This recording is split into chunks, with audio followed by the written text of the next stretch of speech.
What's up guys, welcome back to the channel. Today we're going to be replacing my tow mirrors as well as putting switchbacks in the back. So first we got to pull out the mirrors, and then the bottom mirror, I think I have to actually drill through it, and it should pop right out. So what you're wanting to do is push the top of your mirror up so you can reach your hand underneath. Now mine is cracked, so it's going to be a little bit more difficult. I should be able to just reach under here, put a little bit of pressure on it. Should just pop right out. Just like that. Unplug all your wires in the back. Boom. Top one's out. So my bottom one's a little different. Some mirrors, the bottom one just popped out. Mine, you actually have to drill through the middle of it, and then there's a little screw, and then you can unscrew the little screw in there. So we're gonna get a drill through the mirror, and then should be good.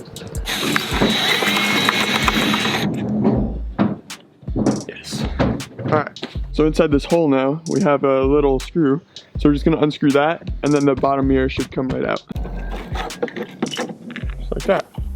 And then you got two plugs on this. So unplug that. There are 4 screws around the outside. So we got 1, 2, 3, and 4. These are all going to come off, and then you can pull the whole outside cover right off so we can get to this switchback light back here.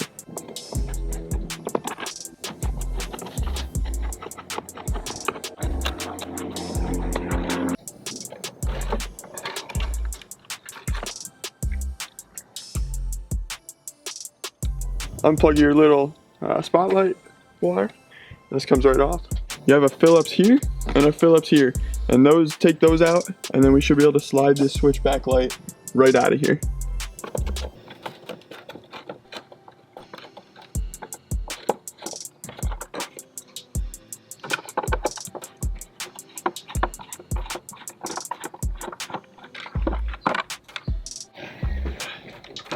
Unplug your switchback light.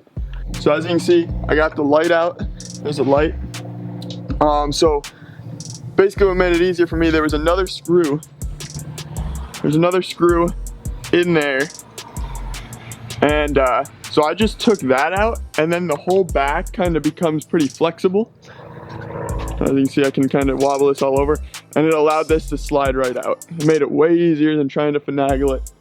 And yeah, it's just super simple. So recommend taking that screw out right in there, and that'll make your life a whole lot easier. Alright, so waiting for the mailman to get here, I did a little bit more to the mirror. I'm going to catch you up on that now. So it's actually super simple. So this piece that sits here, to get that off, all you do is pull the mirror all the way out, and this is going to sit up in there like that. So you're just going to take a screwdriver and kind of push up here, and it just kind of unclips and pulls off, and you just wiggle it out. It's super simple. That comes out, exposes the wire behind here.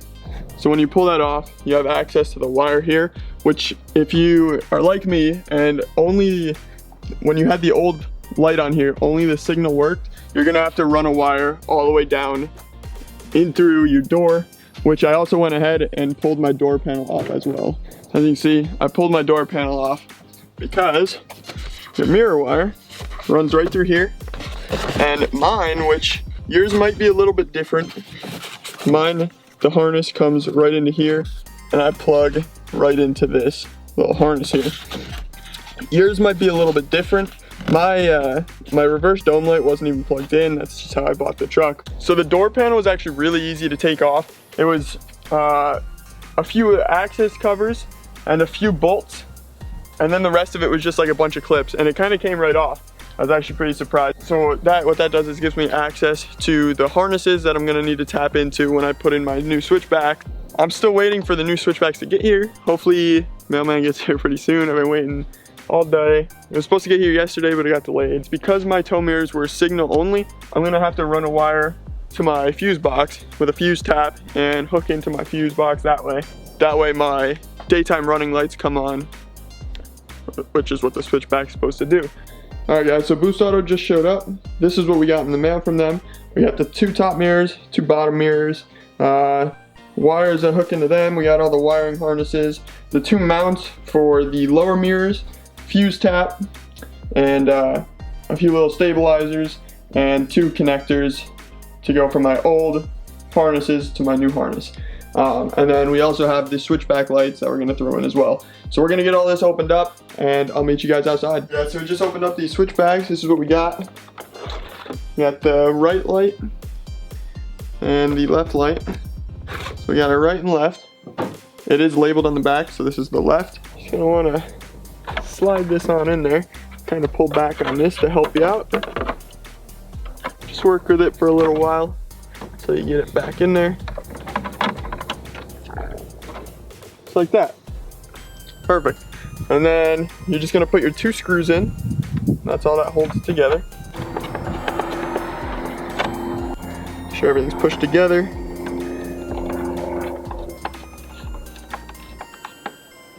So they gave me this little harness, which is gonna plug into the plug that used to plug into your old lights that were on the front of your tow mirrors. So that's just gonna clip right in. And then the end of that is going to go into the harness that they gave me. Just like that. Put this little heat shrink wrap right over the top of the connector. You're gonna just take a heat gun, heat that down. I'm gonna do that in a little bit. So you're gonna feed the short end of this wire straight up through your mirror, and it's gonna come out right up by this big wire up here. So I'm gonna do that real quick. I got this wire run through my door, and this is just gonna follow this black wire. Just be careful not to, like, you know, cut up the wire at all when you're running it. Now it is important to do this with your mirror at full extension, just because you wanna make sure you have enough slack so your mirror can retract and then extend. So you don't want to pull out any slack once you have the mirror retracted. All right, so this wire here is going to go straight into there. We're gonna crimp this down and then heat shrink it, and that way it can't go anywhere.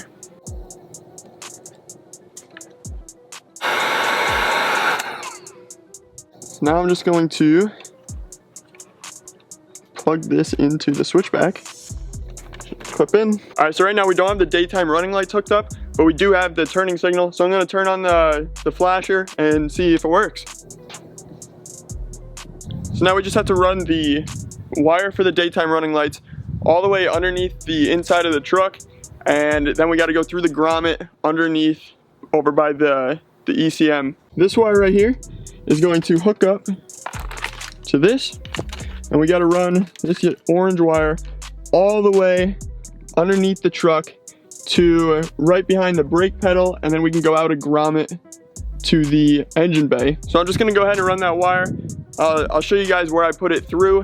Yeah, it's just going to go into your engine bay, into your fuse box under your hood, and then you're just going to hook up the little fuse tap. That's all it is. All right, guys, I'll give you guys a little tip here. When you're running the wire through the little thing from the door to the body, I just used a metal coat hanger. So I basically just wrapped the coat hanger around the wire, squeezed it tight, and then you were able to pull it through. That's it. I tried tape, but tape wasn't holding. It's a little tricky. Just work on it, go slow, and you'll get it through there, guaranteed. So we ran the wires all the way underneath the dash. You can see the orange wires around there. The other one came through the driver's door, came in right there. And we ran it through the grommet. There is a grommet. You can't really see it, but it's behind this cover. It's actually pretty easy to get to. It comes in right down there. So once you have that run, we have both orange wires here. Obviously one's a little longer than the other because one started closer.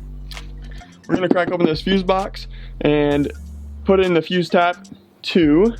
So on the 07 to 13s, we were running it to the LT PRK fuse. Alright guys, so we got the wire tap in. We ran into a little issue because I already had a wire tap in there for my LEDs. So we did. We ran all 4 wires into one wire tap, which is a little sketch, so I'm probably gonna think of a way to fix that. But at the moment, we're gonna see if it works, just to test out the lights. Turn the truck on, turn the lights on. We should be good to go. Yes. There's that one. And there's that one. So we are good. The blinkers work. The daytime running lights work. And it actually looks pretty damn good. All right guys, so I'm gonna work on getting the truck back together. It's pretty easy install overall. Sorry, I got a plane up over the top of me right now, but pretty easy install. Just a little bit of wiring, a little bit of finagling, I guess you could say, but it's all together. I gotta figure something out with the fuse box because I don't like 4 wires running into 1 fuse tab, so it's probably all right for now, but we'll think of something to fix it up. But in the meantime, stoked that it all works. All went well, so I'm gonna get this put back together and we'll see what the finished product looks like at nighttime. I think it'll look pretty sick. All right, so we just got done putting it all back together. So here's the blinkers, and then there's the daytime running lights. So I think it looks actually pretty sick. I didn't have the daytime running lights on the last one. It was just the turning signal. So yeah, I think it looks really, really good. And then I did the mirrors too. So you know, you got the red blinker in there. I know it's hyper flashing because my LEDs, the resistors are bad, but that's how it looks when the turning signal's on. And then that's how it is with your daytime running light. So if you guys are looking to do this yourself, it's a pretty easy install, honestly. The hardest part's just running the wire all the way to your fuse box, through your door panel and everything. But other than that, it's pretty simple, kind of just common sense. If you're good with electrical, kind of just goes right together. So I hope that made it a little bit easier for you guys. I know Boost Auto Parts has a lot of videos on this as well to make it even easier, but yeah, for me, it was pretty quick and easy install, and all worked out well. So if you enjoy this kind of content, just drop a like, and yeah, I'm always down to make more how-to videos. I love doing these quick mods on the truck, just makes it different and stand out. As you can see, my truck stands out from a lot of other ones just because, you know, I like that kind of stuff. So, but other than that, we're gonna wrap up the video right here. We'll catch you guys later. Peace.